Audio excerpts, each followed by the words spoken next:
Salut, c'est Lucie. Aujourd'hui, on se retrouve pour un point lecture car je vais te parler de Joyland de Stephen King. Quand même, je dois te dire que j'ai lu ce livre en livre audio. Donc on va pas parler du format audio, je vais essayer vraiment de te parler que du contenu en faisant abstraction de la forme. Alors je vais commencer par te lire la 4e de couverture. Les clowns vous ont toujours fait peur? L'atmosphère des fêtes foraines vous angoisse? Alors un petit conseil.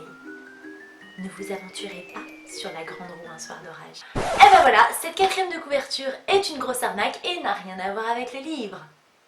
Je voulais te dire déjà que si ça te... peu importe en fait ce que ça te fait, c'est faux, c'est pas bon, ça ne représente absolument pas ce qu'il y a dans le bouquin. Je ne sais pas qui a choisi d'écrire ça sur la 4e, mais what the fuck, c'est-à-dire comment pouvait-on être plus à côté de la plaque qu'en écrivant ça?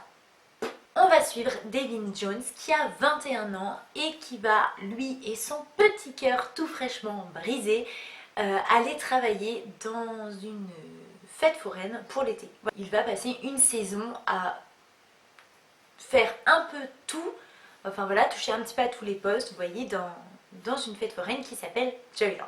C'est un livre où plusieurs histoires vont se mêler, c'est-à-dire que la grosse partie du livre consiste à suivre Devin dans son activité quotidienne. Ses rencontres, ses amis, sa rupture, son job, bref, tout ce qui constitue la vie d'un étudiant dans son job de vacances, dans cet univers très particulier qu'est la fête foraine. Personnellement, j'ai adoré ça. On en reparle juste après. Il y a un petit côté enquête, mystère à résoudre, puisqu'il y a une histoire de meurtre qui fait partie voilà, de la rumeur de cette fête foraine. Donc qu'en est-il? Et comme on est quand même avec Stephen King, tout ça est saupoudré d'un soupçon de fantastique, notamment à travers de personnages. Je ne te dirai pas lesquels, non, je ne te dirai rien de plus que ça. Pour te donner tout de suite mon avis, je dirais que j'ai énormément apprécié ce roman. Je l'ai trouvé, si je devais le décrire en 2 mots, je dirais que je l'ai trouvé tendre et nostalgique.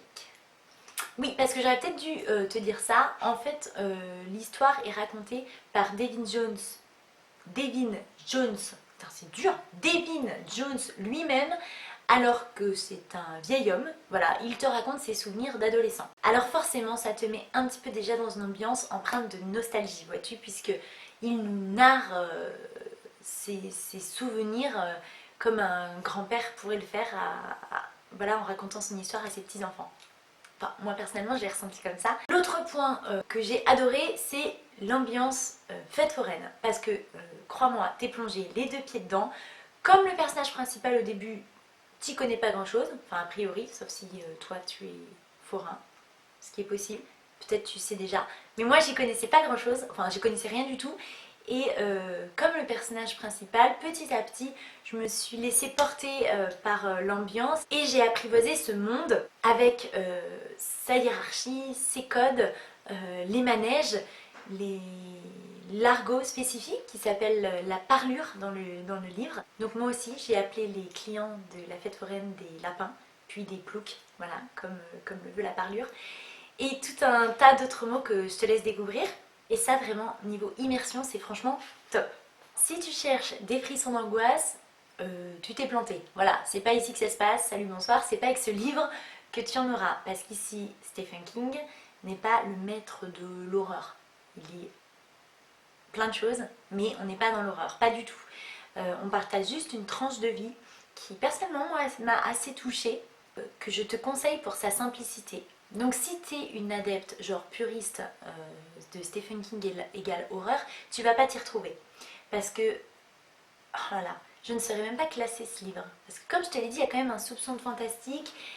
Et à la fois, c'est vraiment... Alors j'ai pas lu 36 Stephen King, mais quand même, il est a priori assez à part ce bouquin.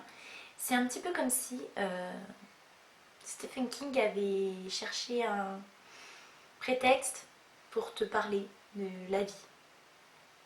Tu l'as compris, je me suis laissée complètement porter par ce bouquin. Si j'avais juste un tout petit truc à dire, c'est peut-être que le côté fantastique, j'aurais aimé qu'il soit un petit peu plus approfondi, un petit peu plus fouillé. Mais a priori, c'était pas la, comment dire, la priorité de Stephen King dans ce roman.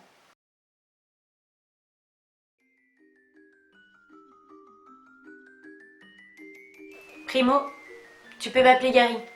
Ou Popo. Ou rappeler qu'ici vieux débris. Je m'en balance. Mais je suis pas un maître d'école. Alors ton monsieur, tu peux te le mettre où je pense. Deuxio, je ne veux plus jamais revoir cette foutue casquette sur ton crâne. Tertio, la ligne autorisée. Elle est là où je dis qu'elle est, quand je dis qu'elle y est. Parce qu'elle est dans ma tête. Et pour que les choses soient bien claires, il tapota du doigt l'une de ses tempes creuses et veinées, puis esquissa un geste en direction des lots, des cils et du comptoir où les lapins, les ploucs, déposaient leurs flouses. Tout ça, c'est dans ma tête. Le métier est mental. Compris ?